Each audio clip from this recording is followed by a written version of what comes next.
You guys, American, welcome back to my channel. No, you grow up. So there's a couple things we're celebrating in this video. One is I finally hit 1,000 subscribers, and I want to thank you guys for that, so I'm going to get to that in a second. And two, the day before that was my birthday, so like I usually do for my birthday, we took a trip to Kokomo Toys and Collectibles, and I got a couple sweet things from there. I got some video when I was there too, and it's not much different than the video I got before. Pretty much a lot of the same stuff, but they were definitely picked a lot more clean than they were when I went before Christmas. It's crazy how fast that store rotates inventory. They're always super busy when I go there, so it makes sense, but I'm still just surprised at how much they had in December compared to how much they had now. It's still a lot of stuff and a lot more than you'd see in any other toy store, but right before Christmas, that TMNT cabinet was far and away the most full I'd ever seen it before. But I still walked away with some pretty damn cool stuff. Before we get to that, I just want to take a minute to thank all my subscribers. Thank you guys so much. Thank you guys for sticking around. Like, I really just don't know what to say.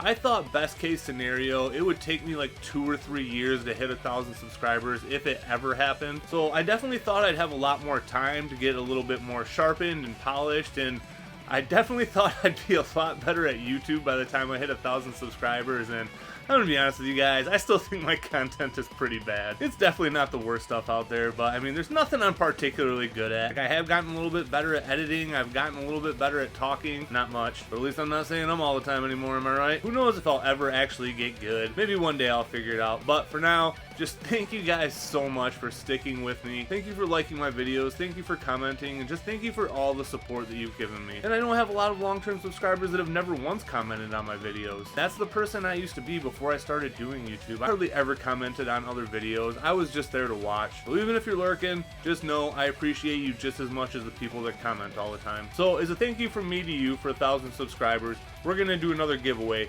and it's gonna be the Unarmored NECA Ronin figure. So if you want your chance to win this figure, stick around to the end of the video, and I'll let you know how you can be entered to win. I just did my drawing for that Boss Fight Studios Vitruvian Hacks figure. Shout out to Eddie, he was the winner of that, and this probably will be my last giveaway for a while. We've just had a couple milestones, a couple things to celebrate. Launching the podcast was a super big deal, and of course hitting 1,000 subscribers is a huge milestone. Alright, so with all that stuff out of the way, let's take a look at my trip to Kokomo Toys and Collectibles. Alright, you guys, so I actually wasn't planning on going here for my birthday. We were originally going to go downtown Indy. I was going to stop at the Toy Pit, maybe hit up Comic Carnival. But if I am one thing, it is a creature of habit. So I've done this for my last 3 birthdays. I wanted to keep the streak alive. So we ended up going to Kokomo. It was an awesome day. Sometime I'm actually going to reach out to them beforehand, see if I can talk to the owners and get an interview. They were both there, but they just both seemed really busy. There was a lot of people there, like always. That store is always packed, but I could actually get into the pop aisle today so I could get a look at all the Marvel Legends and old Toy Biz X-Men figures. Turtles is really the only line I'm actively collecting right now for retro figures, but I'm gonna get going on that line again one day. It's one of my favorites. It's my second favorite of all time after Turtles, but I can only collect so many things at once. They had a ton of Marvel Legends figures, but nothing I really needed or wanted. I'm only missing about 5 figures that I need for my X-Men collection. Taking a look at these Toy Biz figures, they had a couple randoms, they had a couple Wolverines. I can't remember what version that is, but that was one of my favorite ones when I was a kid. I almost got that. I came really close to getting it, but I didn't end up getting it. If Haulathon hadn't just happened, this probably would have been when I broke back into this line, but it can wait for another day. I really just like to get Turtles figures when I come here usually, but it is a line I love. Like, just all these figures, like some of them were only relevant during this very specific era in the comics and didn't really get any play after that. And it's just one of my favorite things about this line. Like Tusk here, like he was a super small character for just a little bit. Same with Kane back there and Grizzly. Like, it was just such a good time with the trifecta of comics, the cartoon, and the action figures.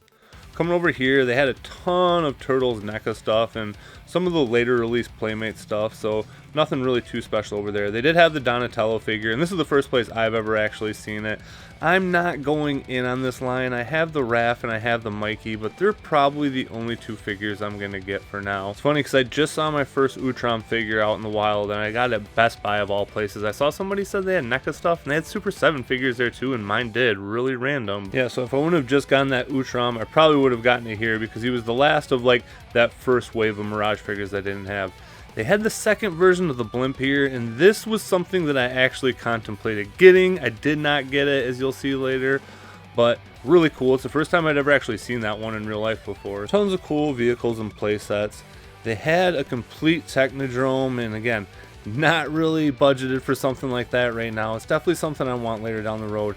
This is another thing that I contemplated getting. I really want a sewer layer. It's like one of the few things from my childhood that I don't have right now. I mean, I am missing a ton of figures, but as far as like playsets and vehicles go, I don't really have many more. So the classics Motu stuff, these playsets are fucking incredible. Like, it is unreal how big and awesome these are. Like, even the vehicles, like, they're so much bigger than the Origins or the original ones, and they're just very impressive. Snake Mountain is, I mean, the most impressive playset I've ever seen before. It is amazing. That's one thing that I am just the most jealous of, is longtime Motu fans. Like, you guys have had so much cool stuff. Like, you guys are definitely the most spoiled of all the fandoms, I would say. So be happy that you've had all the stuff you've gotten lately. They had a ton of Mythic Legions figures, and I'm pretty sure I've said this before, but if I just had unlimited funds, this is absolutely a line that I would be all in on. These figures are amazing. I really like their Motu homage figures. Like, they just look so cool. Like, they look like the characters they're supposed to, but they just have such a good spin to them. Come over here, we'll take a look at the big three cabinets. So starting off with Transformers, they, like I said, they're picked a little bit more clean than when I was there in December. I would say every cabinet probably had about maybe a quarter to a third of what they had when I was here in December. So you can tell probably right before Christmas, a lot of people sell their figures, and that's kind of made me think a little bit differently about this, because I typically only go, oh my god, is that a Wonder Bread He-Man? Yeah, that really blew my mind when I saw that. I was skimming through here, and I couldn't even believe it when I saw it. I'm like, wait a minute, is that real? But I can't imagine they'd be selling a fake figure. So that was one of the coolest things that I saw for sure. And that's about exactly how my reaction was. I was just sitting there going, Motu, and I just stopped dead in my tracks when I saw that. So yeah, they still did have a ton of Motu figures, but yeah, seeing a Wonder Bread He-Man in real life, I mean, it's pretty sad, but that's one of the coolest things that's ever happened to me, probably. There's a lot of people that weren't even sure if it actually existed, but I mean, I feel like that's probably pretty good proof that it does exist. Like I said, I can't imagine Kokomo Toys and Collectibles would be selling a fake Wonder Bread He-Man, so that was really cool. Again, $2,000, I don't know what those typically go for, but I mean, I feel like that's about as expensive as any of these vintage figures as I've ever seen before for any brand, so yeah, really cool seeing that. Come over here to the Joe stuff, and like I said, just a lot less stuff than they had over Christmas. And getting back to what I was saying before I got distracted by that Wonder Bread He-Man, I feel like I'm going to try to start hitting this store up at different times of the year, because now it's kind of got my motor running that they really do turn stuff over probably a lot faster than I even thought they did. Like, I knew they did good business and stuff like that. They're always busy. There's literally always somebody checking out. I've never not waited in line to check out. And especially with the turtles, because that's definitely what I noticed the most. Like, it is pretty much completely different figures. Like, they always have the staple mainline figures there. They always have a ton of those. But as far as like the subline figures, they seem to vary a lot. Their vehicles seem to vary a lot. Their playsets seem to vary a lot. So I think I'm going to start maybe doing like quarterly trips here. And I know I literally just did a video about how I prioritize collecting modern over vintage, but I don't know, I've kind of had a little bit of itch to get back into vintage a little bit lately. I don't know if that video kind of like tripped something in my brain, but I feel like things are really starting to slow down for me with a lot of other brands. Like, I'm going to actually have a discussion about that later in a video that's coming up, but I don't know, I'm kind of just getting off a lot of other brands, kind of just refocusing and everything. Here's the cabinet that I come here for. So this is 90% turtle stuff. There's some Bucky O'Hare stuff in here, and there's some Toxic Crusader stuff in here, but mostly what I come here for is to get Playmates vintage figures, and they always have just such a good variety of stuff. Like I said, it is a totally different mix every time I come, but this was definitely probably the lightest selection they've ever had. I would definitely say there was about 4 times as many figures here when I came in December. Like, this thing was packed to the gills, and if you haven't seen that video, I highly suggest you go check it out. It's one of my favorite videos I've ever made. Lacey's actually in that one with me. She does more than just appear on camera, and she talks and stuff like that, and I had a lot of fun making that with her. So yeah, I wasn't 100% sure what route I was gonna go this time. I knew I wanted to get some subline figures, because that's really what I'm working on right now. I was actually kind of surprised with what I went with, because as far as the sublines go, I'm kind of trying to get a lot of the figures that I had when I was a kid, but there's some figures that I've always kind of been into that I really wanted to get right now, so that's what I ended up going with. Up here they have some cooler stuff. They had that NECA full-size Leo up there. That's definitely something I would like to get one day, but it'll be a while before I'm dropping money like that. Alright you guys, so this is one of the lightest loads I've ever came away with. Obviously, we're just coming out of the haulathon season, so I actually didn't even spend any of my own money here. So the Donatello is what Lacey actually got me for my birthday, and then my mom and my grandpa and grandma sent me some money, and that's what I got this Leo with. So thank you to Lacey, thank you grandma and grandpa, and thank you mom for the birthday presents. So I'm pretty excited to get these guys. These were ones that I never really had when I was a kid.